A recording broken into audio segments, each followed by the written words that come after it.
Happy Tuesday. Welcome to Girl Talk. I'm PIX11 reporter Katie Corrado. This show is all about spotlighting amazing women and girls in the New York City community who are doing great things and really shattering the glass ceiling. So today we're putting the spotlight on an organization, an all-female Orthodox Jewish EMT squad called Ezras Nashim. Got it right. Thank you. Thank you, ladies. Sarah Weissman, Javi Friedman, both joining me now. You were part of this squad. And how long have you guys been around? Let's start with that. We've been running for about 5 years. Okay, and you are all female. Yes. So that you will get calls from the community. People will call the number for dispatch. But you're getting a lot of pushback on this because there is an all-male EMT squad, correct? Correct. Okay, so my colleague Jay Dow did a story on this a couple months ago, or back in November. So let's first take a look at that, and then we're going to dig into the rest of the story. If you've been to any of the predominantly Orthodox Jewish neighborhoods in Brooklyn, then you've likely seen Hatzalah in action, all-male EMS crews based in this community. This is 2-1-B responding. But for the last few years, Ezras Nashim, an all-female-based EMS service, has been gaining traction and fighting for legitimacy, specifically the right to utilize an ambulance.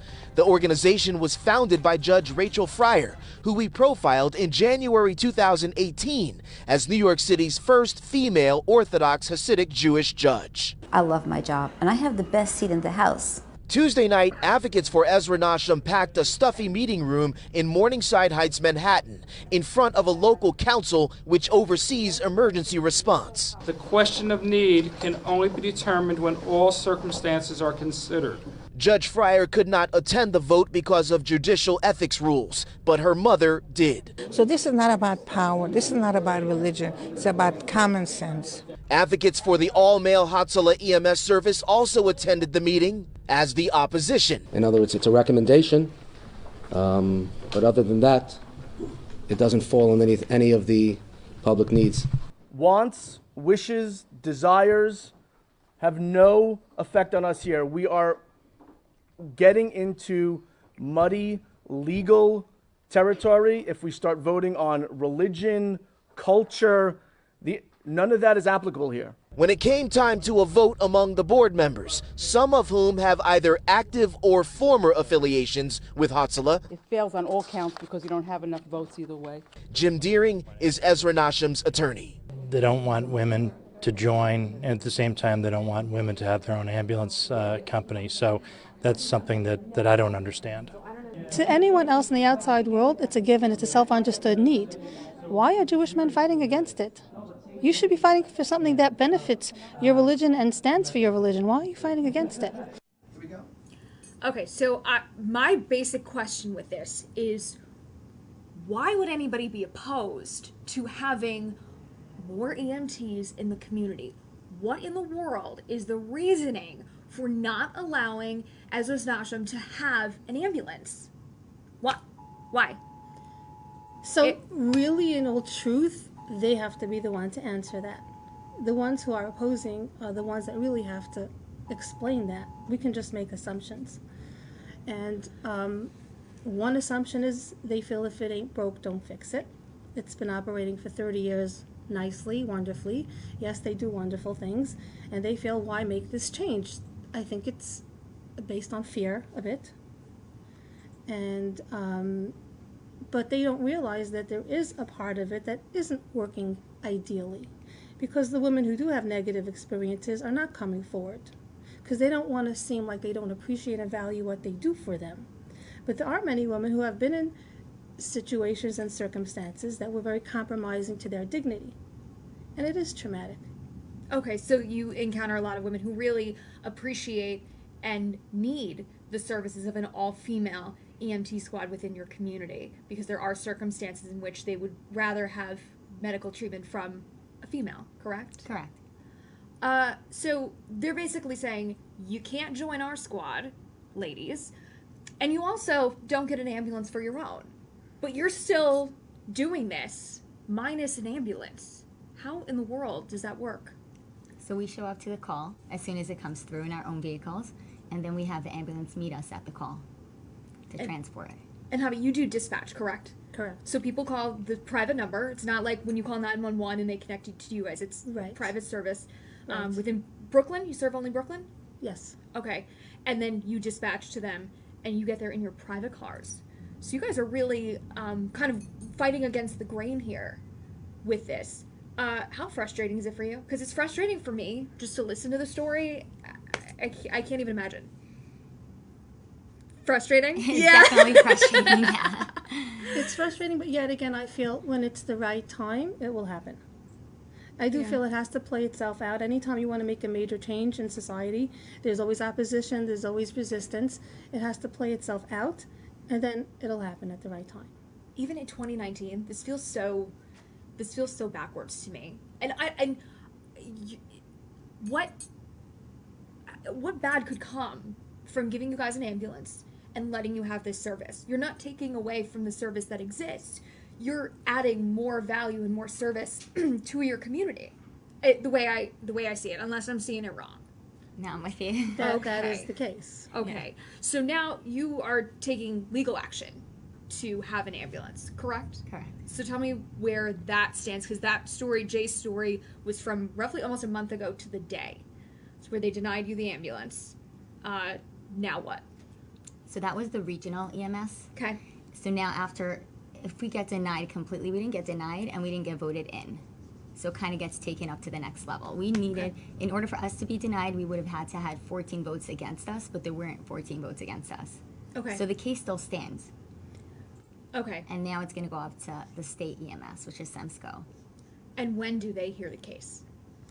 Not sure. I don't think we're sure yet.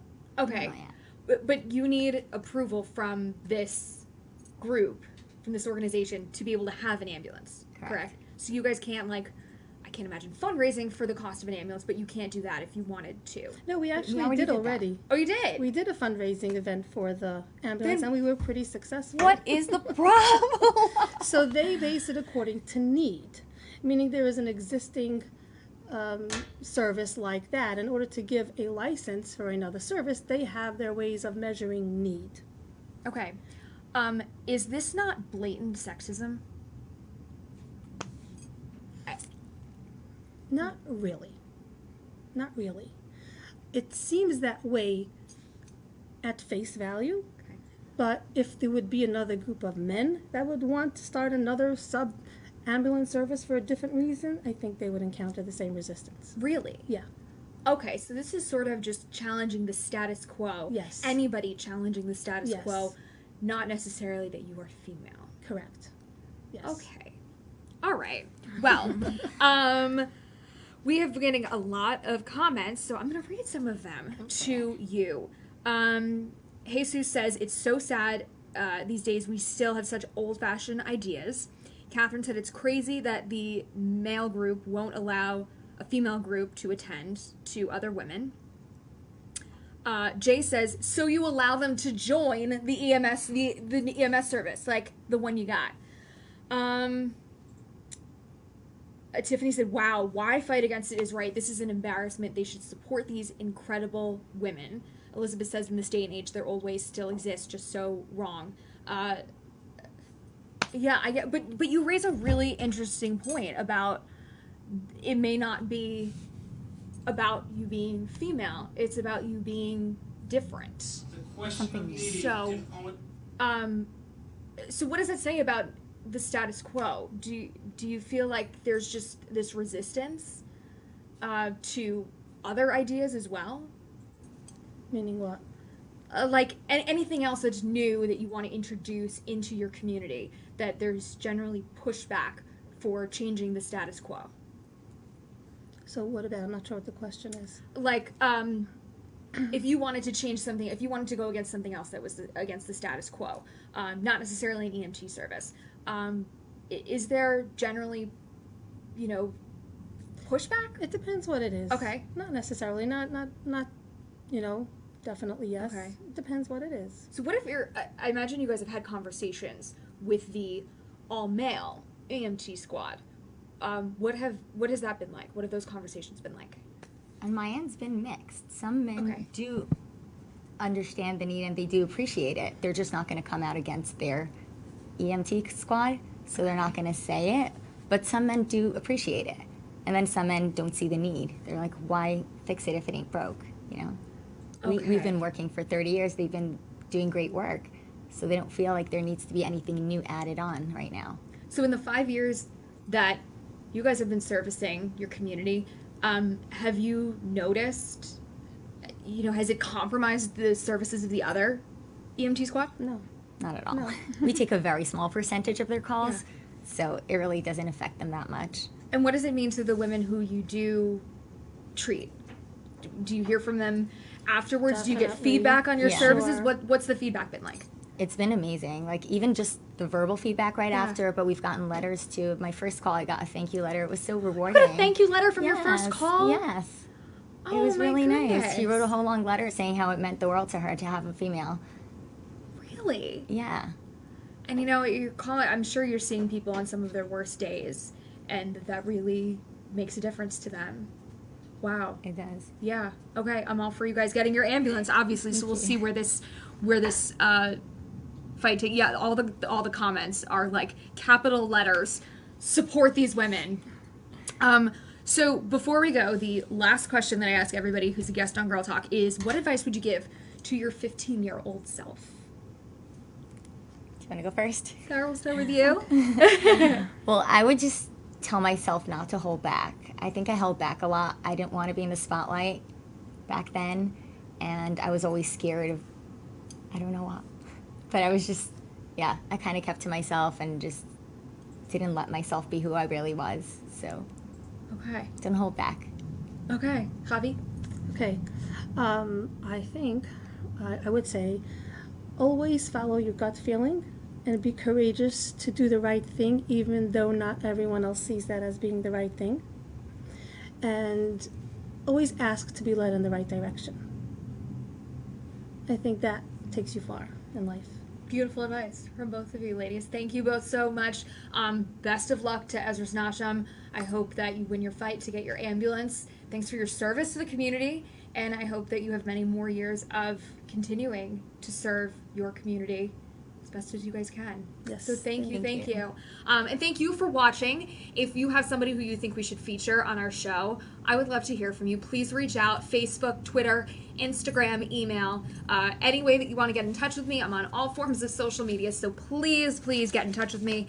And that's going to do it for this week's episode of Girl Talk. Stay dry out there in this rainy weather, and we'll see you again in a couple of weeks. Have a good one, everybody.